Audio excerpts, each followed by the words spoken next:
In Blaine, there are 25 voting precincts, but only 24 of them will be staffed with election judges on Election Day. This unstaffed precinct doesn't even provide a location for people to vote.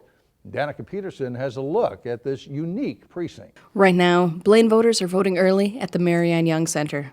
But on Election Day, polling places in each of the voting precincts across the city will open for voters. All precincts, except for Precinct 19. There's no polling place to go to. That's because no one votes. To my knowledge, I don't think we've ever had a voter turn in a ballot from there. Precinct 19 is in the small part of Blaine that drifts into Ramsey County. It's the area that includes Medtronic and plenty of other smaller businesses. It's industrially zoned only, so there are no residential homes or apartment units that are in that precinct.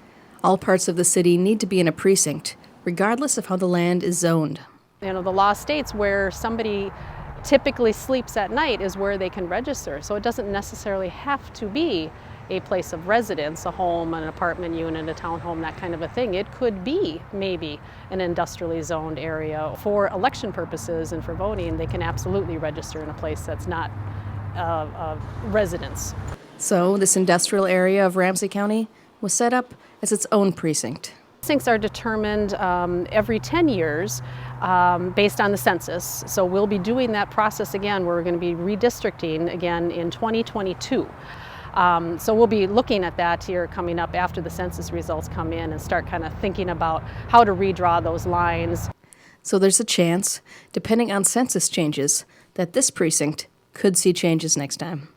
For North Metro TV News, Danica Peterson reporting.